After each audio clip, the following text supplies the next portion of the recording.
সন্দেশখালী যেতে বারবার বাধার মুখে পড়ছে বিজেপি। এ বিষয়ে আমরা কথা বলবো। আমাদের সঙ্গে রয়েছে আমাদের প্রতিনিধি সুচারু মিত্র। আমরা সুচারুর কাছে সরাসরি চলে যাব। সুচারু, আমরা দেখেছিলাম গতকাল সুকান্ত মজুমদারের পর আজ শুভেন্দু অধিকারীও পুলিশি বাধার মুখে পড়েন। তাহলে বিজেপি কোন পথে এগোচ্ছে বিজেপির আন্দোলন? দেখো, প্রথমত জানাই যে প্রথমে শুভেন্দু অধিকারী প্রয়াস করেন, তারপরে সুকান্ত মজুমদার চেষ্টা করেন, তারপরে আবার শুভেন্দু অধিকারীদের প্রয়াস। এটা থেকে স্পষ্ট যে সন্দেশখালীকে একেবারে রাজনৈতিক হাতিয়ার এবং গণ অভ্যুত্থানের জায়গায় নিয়ে যেতে চাইছে বিজেপি।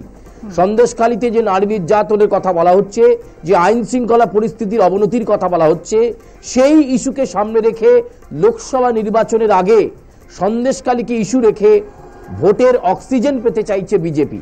এবং সে কারণে রাজনৈতিকভাবে অত্যন্ত তাৎপর্যপূর্ণ এটাকে বলা হয় প্রেশার পলিটিক্স, যেখানে পুলিশ প্রশাসন কার্যত চাপে থাকবে এবং বারে বারে বিজেপি নেতারা যাবেন, গ্রামে ঢোকার চেষ্টা করবেন।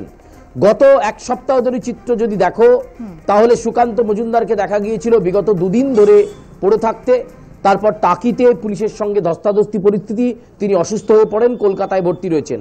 আবার শুভেন্দু অধিকারীকে প্রথম দিন আটকানো হয় একেবারে বাসন্তী হাইওয়ের মুখে, দ্বিতীয় দিন তাকে আবার দেখতে পাওয়া যায়, অর্থাৎ আজকে তিনি চেষ্টা করেন, প্রথমেই আটকা পড়েন সায়েন্স সিটিতে, তারপর আবার তিনি পৌঁছে যান নস্কর পাড়াতে, রামপুর নস্কর পাড়ায় পৌঁছে যান, সেখানে তাকে আটকে দেওয়া হয়। সন্দেশখালী যাওয়া যাবে না। 2.5 ঘন্টা বসে পড়ে শুভেন্দু অধিকারী অবস্থান করলেন এবং তিনি বলে গেলেন এই আন্দোলনের শেষ হবে না।